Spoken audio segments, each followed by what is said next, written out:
Well, first of all, I would like to say that everything what has been said already, I will probably repeat. But it only shows that also in Belgium and in other countries, we still come to the same ideas. And that's, of course, already interesting.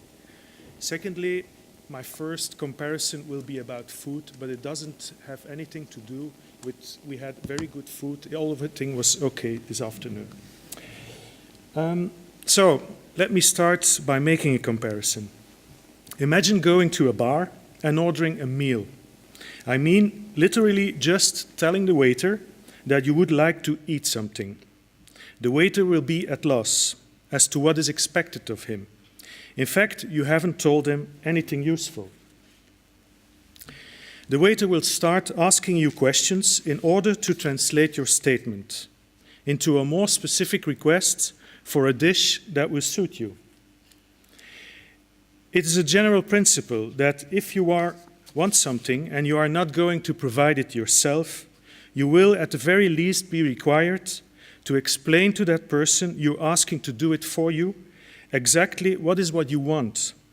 This notion is applicable to any kind of order and more specifically also to architecture. By architecture I mean any and all spatial interventions undertaken by man. Each project starts with a clear description of what is needed, or even better, a better description of the problem. I will get back to this. Finding solutions to solve the accommodation problems or today's ever-growing society is much more complex and growing even more complex every day. The end result of any spatial intervention is, moreover, nothing like a daily occurrence that is digested in a matter of hours. It will, on the contrary, always have irrevocable consequences to society and may have an impact that will be felt for years, for centuries even. No matter what kind of structure a commission for a new architectural project may be for, the space or surface it will occupy already has a designated function. And fortunately, by now in democratic societies, we are aware that whatever we undertake to do, the new destination will have an impact on the existing situation. The new intervention will restructure the environment and will either make the old location more or less attractive. Any building project will to some extent determine social life and the relations between those within the boundaries of any given territory and those on the outside.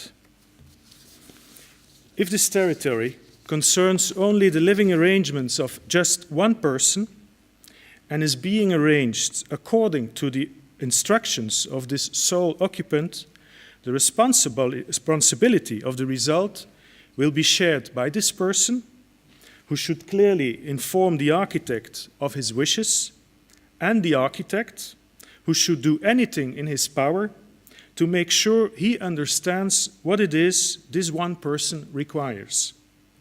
Don van der Laan has stated that providing shelter is architecture's primal mission. In other words, this is about the relation between outside and inside. However, says outside, also says other people.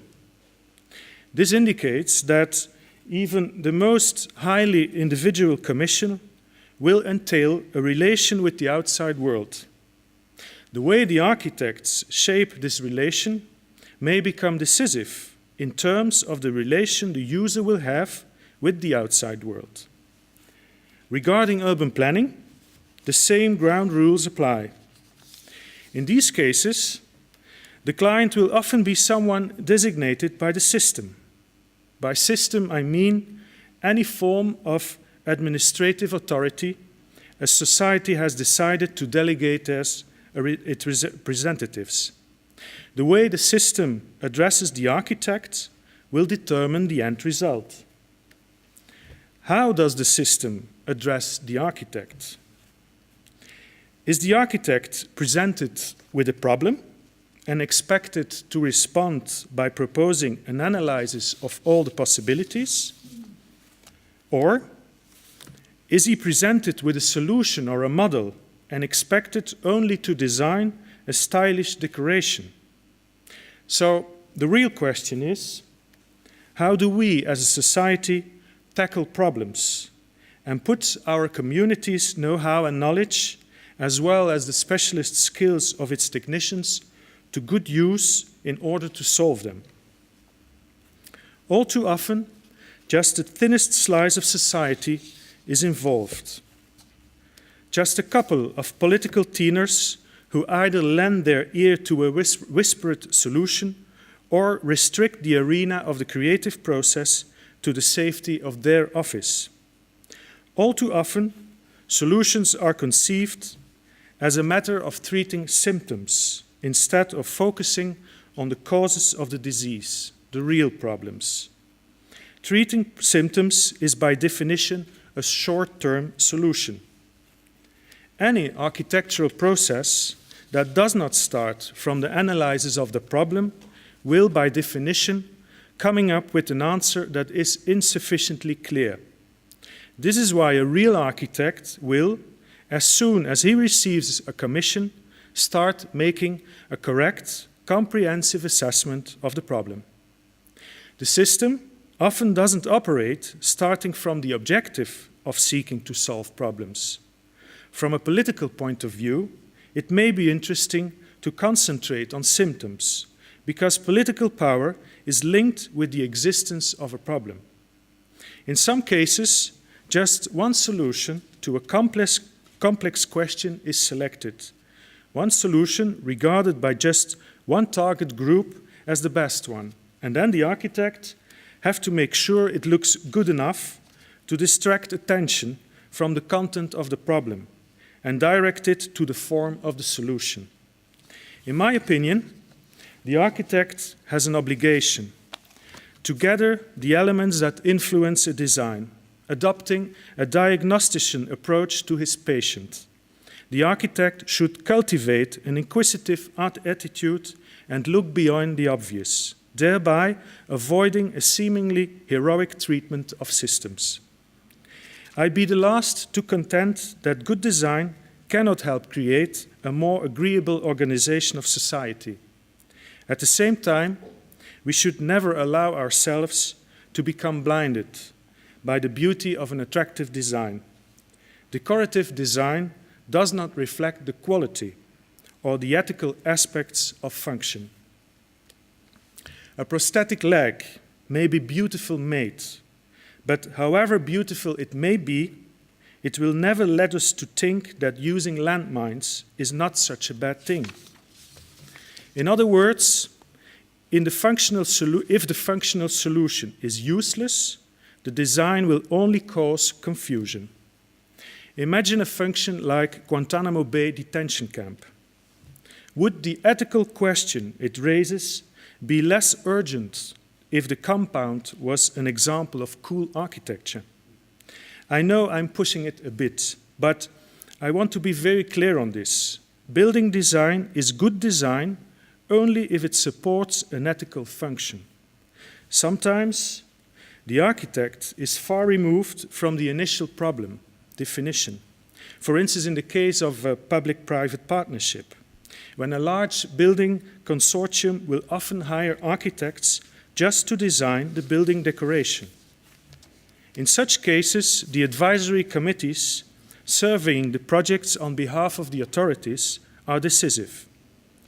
In 2005 in Flanders, stRaten-generaal opposed a huge highway project that would encourage international traffic to drive right through the center of the town of Antwerp. Afterwards, when the project was put on hold, the members of the architectural jury admitted that they never liked the functional project either, but just selected the best-looking design solution. After all, that was what the government, the system, has commissioned them to do, just to judge the gift wrapping. Society has authorized those architects to decide not just on form, but because society puts its trust in their authority, on functionality as well as form. I remind myself that within the word aesthetics, the word ethic resounds, or that without the word ethic, you can't write the word aesthetic. Given the degree of complexity we're having to contend with today, in most cases, finding a solution is teamwork. You need the best designers, but also those people who are best able to listen to what society wants. In this team, a real architect will be the director of an orchestra able to create an equilibrium between all these disciplines to allow every team member to fulfill his role in order to contribute to the best possible end result. You're always building in this world, in a community. Real architecture is never restricting itself to just designing a space for a client. It will always endeavor to add something positive to the public space. Consultation between people who approach public space from several different points of view is essential to achieve a successful, widely supported project goal.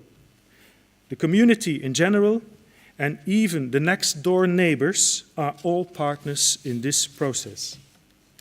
Dependent on the nature of the problem and the nature of the potential solutions, it's advisable to allow these partners to participate in the thinking at the start, during, or at the end of the procedure.